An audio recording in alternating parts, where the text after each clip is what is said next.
Hello and welcome back friends.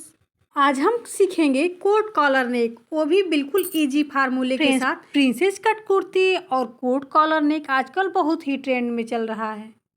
तो यहाँ मैं फैब्रिक ले ली हूँ 2 मीटर। फ्रेंड्स, इस फैब्रिक का जो आरज है वो 60 इंच का है। आमतौर पे फैब्रिक का आरज जो होता है 40 इंच का होता है या फिर 44 इंच का होता है, लेकिन इसका जो अर्ज है वो 60 इंच का, इसलिए मैं यहाँ पे सिर्फ 2 मीटर में ही मैं बनाऊंगी। तो यहाँ पे कुर्ती की लेंथ है यहाँ पे 39 इंच। जब भी हम कॉलर नेक बनाते हैं तो बैक पार्ट को फ्रंट पार्ट से 1 इंच बड़ा रखना होता है। फैब्रिक को डबल फोल्ड कर लेंगे। कुर्ती का शोल्डर मैं 8 इंच रखी हूँ। इसका फुल शोल्डर है 14 इंच, उसका हाफ हुआ 7 इंच। उसमें मैं 1 इंच मार्जिन ऐड की हूँ क्योंकि ये कॉलर नेक है, तो कॉलर नेक में 1 इंच हमेशा मार्जिन ऐड करना ही होता है। अब देखिए यहाँ आर्म होल भी मैं 8 इंच ही रखी हूँ क्योंकि 1 इंच हमें ऊपर तीरा के साइड में माइनस करना होता है। तो देखिए तिरछा हमें 1 इंच पे ऐसे लाइन ड्रॉ कर लेनी है। उसके बाद हमें आर्म होल का 1.5 इंच पे शेप दे देना है। अब देखिए कुर्ती का चेस्ट साइज है 36 इंच, उसमें 1 इंच हमें लूजिंग ऐड करनी होगी। उसके बाद 1.5 इंच आप मार्जिन भी रखना है। इसके बाद देखिए यहाँ पे मैं आर्म होल को गोलाई शेप दे दी हूँ। ये सिर्फ बैक पार्ट की कटिंग यहाँ पे हो रही है, अभी फ्रंट पार्ट की कटिंग नहीं हो रही है। मैं यहाँ princess cut kurti coat collar बनाने वाली हूँ, तो इसलिए प्रिंसेस कट में सबसे पहले हमें बैक पार्ट की कटिंग करनी होगी। तो यहाँ बैक पार्ट की यहाँ पे ड्राफ्टिंग कंप्लीट हो रही है।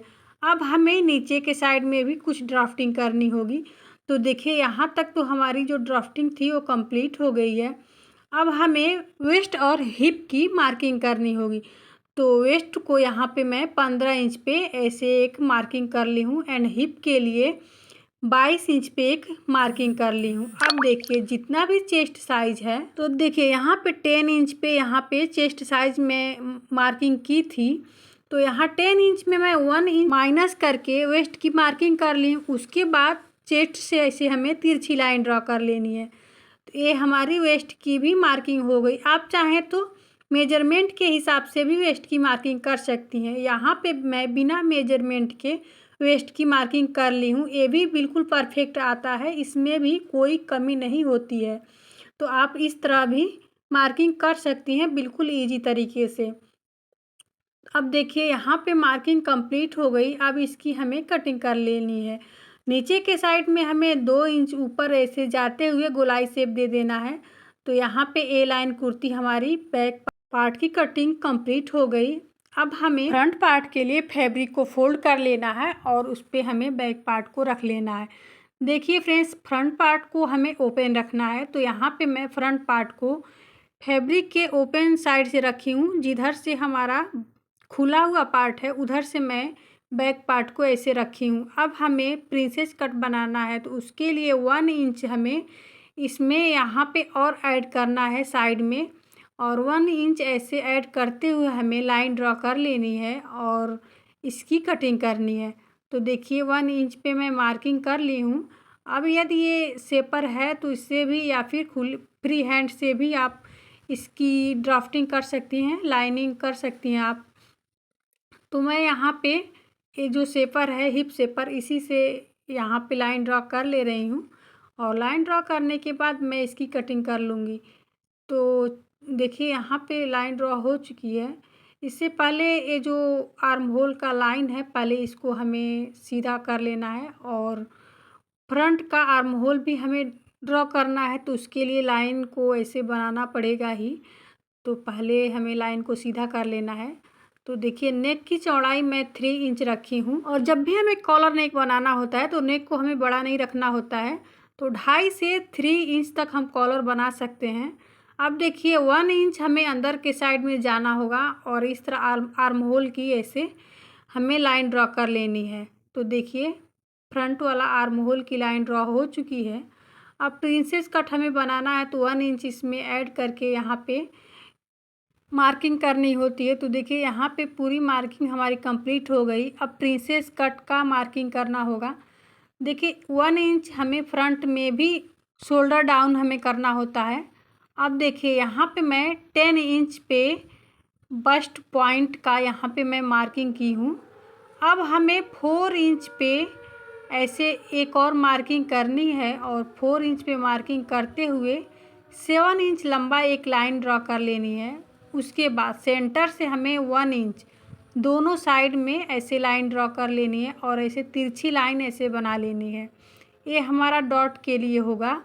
यहाँ आप कुर्ती का डॉट भी बना सकते हैं या फिर इसको प्रिंसेस कट में इसको कन्वर्ट कर सकते हैं। तो देखिए कुछ इस तरह हमें प्रिंसेस कट बना देना है। अब आर्म होल से 2 इंच ऐसे ऊपर जाना है और इस डॉट में हमें मिला देना है। सेम ऐसे ही हमें नीचे भी जितना भी आपका घेरा है उसका हाफ कर लीजिए और वहाँ मार्किंग कर लीजिए और वहाँ से ऐसे हमें शेपर की हेल्प से ऐसे लाइन ड्रॉ कर लेनी है। तो ये हमारा प्रिंसेस कट लाइन बिल्कुल परफेक्ट तरीके से ड्रॉ हो जाएगी।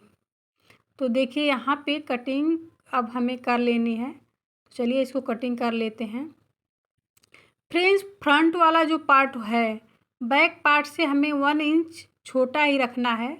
कॉलर नेक में बैक पार्ट को हमेशा 1 इंच लंबा रखना चाहिए, क्योंकि कॉलर जो होता है बंद होता है तो वो ऊपर चढ़ता है हमारा फैब्रिक, तो इसलिए हमें बैक पार्ट को 1 इंच बढ़ा के रखना है। तो देखिए यहाँ पे मैं बैक पार्ट को 1 इंच ऐसे बढ़ा के रखी हूँ। देखिए यहाँ पे हमारा 1 इंच लंबा आ रहा है बैक पार्ट। तो ऐसे ही हमें कटिंग कर लेनी है। फ्रेंड्स, आपसे मेरी एक रिक्वेस्ट है, यदि आप चैनल पे नए हैं तो प्लीज़ सब्सक्राइब ज़रूर कर लीजिएगा और वीडियो पहली बार देख रहे हैं तो और आपको वीडियो ज़रा से भी पसंद आती है तो एक लाइक ज़रूर कर दीजिएगा और हो सके तो अपने दोस्तों और रिश्तेदारों में शेयर ज़रूर कीजिएगा, जिससे कि ये वीडियो सभी लोगों तक पहुँच सके। अब देखिए जो साइड से फैब्रिक बचा हुआ था उसको हमें यहाँ पे पट्टी लगाने के लिए कटिंग करनी होगी। तो जितना भी यहाँ पे नेक है उसमें हमें 1 इंच और एक्स्ट्रा ऐड करते हुए हमें इसकी चौड़ाई ले लेना है और चौड़ाई लेते हुए अपने नेक के अकॉर्डिंग ऐसे शेप देते हुए लंबा पट्टी हमें 4 इंच चौड़ा यहाँ पे लंबा पट्टी कटिंग कर लेनी है। तो देखिए 3 इंच भी चौड़ा हो सकता है, कम भी फैब्रिक कम रहे तो कम मतलब चौड़ाई कम भी हो सकती है, लेकिन यहाँ पे लंबाई बिल्कुल बराबर जितना आपका कुर्ती है उसी साइज़ का हमको ऐसे कटिंग करके ले लेना है। जैसे हमें गले का पट्टी हम लगाते हैं वैसे ही इसमें भी हमें पट्टी कटिंग करके इसमें जॉइंट करना होगा। अब देखिए यदि आप प्रिंसेस कट में लेस वगैरह लगाना चाहती हैं तो कुछ इस तरह एक साइड में लेस को ऐसे जॉइंट कर लीजिए। उसके बाद इसको ऐसे फोल्ड कर लीजिए और फोल्ड करके ऊपर से आप स्टिच चला दीजिए। तो बिल्कुल ईजी तरीके से यहाँ पे लेस कम्प्लीटली लग जाएगी, कोई दिक्कत नहीं आएगी। तो चलिए इसको कंप्लीट कर लेते हैं। तो देखिए कुछ इस तरह मैं इसको इस पे लेस लगा के कंप्लीट कर ले रही हूँ। अब इसे कंप्लीट करने के बाद हमें कॉलर का जो पट्टी था उसमें बुकरम लगा के हमें प्रेस करके रखना है। तो देखिए यहाँ पे मैं बुकरम यहाँ तक पेस्टिंग कर ली हूँ और इसको प्रेस करके इसको सिल के तैयार कर ली हूँ। सिलने के बाद हमें ऐसे छोटी छोटी कट लगा लेने हैं और इसको सीधा कर लेना है और किसी नोकीली चीज़ से इसकी नोक जो है उसको भी कॉर्नर को अच्छे से निकाल के इसको प्रेस करके ले लेना है। अब हमें प्रेस करने के बाद देखिए यहाँ पे 2 इंच पे मैं मार्किंग की हूँ, आप 1.5 इंच पे कीजिएगा तो और अच्छा होगा। यहाँ पे मैं 2 इंच कर ली हूँ, इसलिए मुझे थोड़ा कॉलर छोटा लग रहा था तो कॉलर को थोड़ा बड़ा रखना है तो 1.5 इंच पे ही मार्किंग कीजिएगा। मार्किंग कर लेना है। इसके बाद हमें पहले शोल्डर को ज्वाइंट कर लेना है। तो देखिए चलिए इसको शोल्डर को हमें ज्वाइंट कर लेते हैं। तो बैक और फ्रंट दोनों शोल्डर को ऐसे हमें ज्वाइंट कर लेना है। तो देखिए फ्रेंड्स यहाँ पे दोनों शोल्डर ज्वाइंट हो चुका है। यहाँ पे कुछ इस तरह दोनों शोल्डर ज्वाइंट हो चुका है। अब हमें मार्किंग करनी है तो 2 इंच ऐसे हमें 2 इंच पे कॉर्नर से 2 इंच पे ऐसे दोनों साइड में हमें मार्किंग कर लेनी है। और दोनों साइड में मार्किंग करने के बाद जहाँ मार्किंग हुई है वहाँ से इंच टेप को ऐसे रखते हुए दूसरे मार्किंग तक हमें मेजर कर लेना है मेजरिंग टेप से। और जितना मेजर हुआ है जितना आया है उतना हमें कॉलर की लंबाई रखनी है। तो उसके लिए मैं यहाँ पे पेस्टिंग पेपर ले ली हूँ, आप बुकरम यहाँ पे इस्तेमाल करना। मेरे पास बुकरम ख़त्म हो चुकी थी तो मैं पेस्टिंग पेपर से ही डबल करके इसको इसमें पेस्ट कर दूंगी तो एक कॉलर तैयार हो जाएगा। तो देखिए यहाँ पे मैं 15.5 इंच का कॉलर तैयार करूँगी। यहाँ कॉलर की जो चौड़ाई मैं 3 इंच रखी हूँ। अब देखिए 1 इंच ऐसे हमें 1 इंच ऊपर जाना है और मार्किंग कर लेनी है। उसके बाद ऐसे तिरछी लाइन ड्रॉ कर लेनी है। ऊपर के साइड में 1/2 इंच ऐसे हमें माइनस करते हुए पहले सीधी लाइन ड्रॉ कर लेनी है। उसके बाद वहाँ से हमें फ्री हैंड से तिरछा जाते हुए ऐसे कॉलर का शेप दे देना है। तो यहाँ पे हमारा कॉलर कुछ इस तरह कट के तैयार हो जाएगा। तो देखिए कॉलर कटिंग करना बिल्कुल इजी है, बिल्कुल डिफ़िकल्ट नहीं है, बस हमें जानकारी होनी चाहिए। तो देखिए कुछ थोड़ा सा हमें यहाँ पे सही नहीं लग रहा था तो इसको भी कटिंग करके सही कर लेंगे। तो देखिए अब यहाँ पे कॉलर तैयार हो गई है। अब इसी को एक और मैं कटिंग करके दोनों को एक साथ पेस्ट कर लूँगी तो थोड़ा थिक हो जाएगा और कॉलर का शेप ले लेगा। तो देखिए यहाँ पे कॉलर को मैं कपड़े पे पेस्ट कर ली हूँ। अब दोनों फैब्रिक को कुछ इस तरह इसको कटिंग कर लेंगे और कटिंग करने के बाद देखिए जिधर से सर्कल टाइप का कटिंग हुआ है वहाँ से नहीं बल्कि दूसरे साइड में हमें ऐसे कॉलर की स्टिचिंग करनी है। तो देखिए कुछ इस तरह हमें कॉलर को स्टिच कर लेना है। बिल्कुल बुकरम के पास हमें स्टिच करना है और ऐसे हमें स्टिचिंग को पक्का करके सुई को निकाल लेना है और छोटे छोटे कट लगा लेने हैं और कॉर्नर पे भी हमें छोटे कट लगाने हैं जिससे इसको सीधा करने में इजी हो जाए। अब देखिए एक साइड से खुला था, अब इसको सीधा कर लेंगे।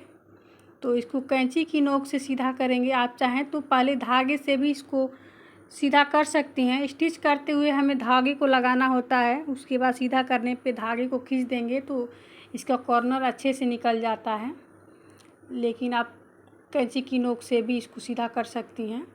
देखिए अब इस पे मैं टॉप स्टिचें चला दी हूँ। टॉप स्टिचें चलाने के बाद अब हमें कुर्ती लेनी है और दोनों कॉर्नर को ऐसे पकड़ते हुए हमें फोल्ड करना है और सेंटर में हमें छोटे से कट लगाने हैं और सेंटर में कट लगाने के बाद कॉलर में भी हमें सेंटर में छोटे कट लगाने हैं।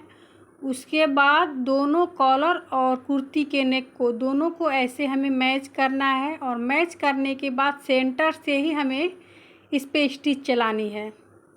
हाँ, ऊपर वाला बुकरम का जो पार्ट है उसको हमें ऊपर रखना है और नीचे बिना बुकरम वाला फैब्रिक हमें पकड़ के स्टिच करना है। तो देखिए जो बुकरम वाला फैब्रिक है उसको हमें रॉन्ग साइड में रखना है और सीधी साइड में हमें बिना बुकरम वाली फैब्रिक रखनी है। तो कुछ इस तरह हमें स्टिच कर लेनी है इसको। तो सेंटर से जब स्टिच करेंगे तो किसी भी एक साइड में कॉलर जो है कम या अधिक होने की आशंका नहीं होगी और हमारी जो कॉलर है वो बिल्कुल परफेक्ट स्टिच होगी। तो देखिए ऐसे मैं इसको स्टिच करके कंप्लीट कर लेती हूँ। तो यहाँ कॉलर जो है स्टिच होके कंप्लीट हो चुका है। अब ये जो देखिए यहाँ पे मैं पूरा स्टिच नहीं की थी, ऐसे ही आपको भी करना है, पूरा स्टिच नहीं करना है। थोड़ा सा हमें फैब्रिक छोड़ देनी है जिसको यहाँ पे फोल्ड करके हमें स्टिच करना होगा। तो देखिए अब इसको मैं ऐसे फोल्ड कर दे रही हूँ। अब यहाँ आप चाहें तो पिन अप करके इस पर स्टिच चलाएँ या फिर डायरेक्ट इसको इस पर ही स्टिच चला दिया जाए। तो मैं इस डायरेक्ट ही इस पे स्टिच चला देती हूँ। तो देखिए मेरी यहाँ पे स्टिच कंप्लीट हो गई। तो यहाँ कॉलर जो है वो स्टिच हो के कंप्लीट हो चुका है। तो चलिए दिखाती हूँ ये कॉलर कितना अच्छा है, कितनी परफेक्ट तरीके से यहाँ पे स्टिच हो चुका है। तो यहाँ स्टिच हो चुका है। अब ये जो धागे हैं उसको कटिंग करके निकाल देंगे और इसके ऊपर हमें टॉप स्टिचें चला देनी है। जो साइड में पट्टी लगी है उस पे पूरी पट्टी हमें टॉप स्टिचें चला के ले लेनी है। तो टॉप स्टिचें चलाने के बाद हमें स्लीव को ज्वाइंट करना है। तो यहाँ पे मैं स्लीव की कटिंग कर ली हूँ। स्लीव की जो चौड़ाई है वो 9 इंच में रखी हूँ और इसकी लेंथ है 18 इंच रखी हूँ। तो स्लीव को फोल्ड करके सेंटर में हमें छोटे कट लगाने हैं और कट लगाने के बाद ऐसे सेंटर से सेंटर को हमें ऐसे मैच करना है और मैच करने के बाद सेंटर से ही हमें स्टिच चलानी है। तो हमारी स्लीव परफेक्ट रूप से इजीली यहाँ पे स्टिच हो जाएगी। स्लीव स्टिच करने के बाद हमें साइड से फिटिंग की स्टिचिंग भी कर लेनी है। तो चलिए इसकी फिटिंग भी कर लेते हैं। फ्रेंड्स, फिटिंग वाला स्टिचिंग करने के बाद हमें सेंटर से जॉइंट करना है। तो देखिए सेंटर को पहले हमें कुछ इस तरह कुर्ती को फैला के ऐसे रखना है। सेंटर का जो दोनों स्ट्रिप है दोनों को एक दूसरे पे ओवरलैप करते हुए हमें पिनअप करना है। दोनों को एक दूसरे पे होना चाहिए। तो देखिए यहाँ पे मैं शुरू से लेके लास्ट तक पहले पिनअप कर ले रही हूँ। कैसे हो आप अब नेक से हमें 7 इंच छोड़ते हुए इस पे स्टिच चला लेनी है। तो देखिए यहाँ पे मैं लंबाई 7 इंच रखी हूँ, उसके बाद मैं स्टिच चला दी हूँ। अब देखिए यहाँ बीच में मैं यहाँ पे बटन लगाने वाली हूँ। अभी फ़िलहाल यहाँ पे बटन मैं स्टिच नहीं की हूँ, बाद में मैं इस पे स्टिच करूँगी। अब देखिए नीचे के साइड में यहाँ से मैं खुला छोड़ी हूँ क्योंकि ए लाइन कुर्ती है, फ्रंट से ओपन है। ये रहा इसका फाइनल लुक। आज के लिए बस इतना ही, मिलते अगले वीडियो में, तब तक के लिए बाय टेक।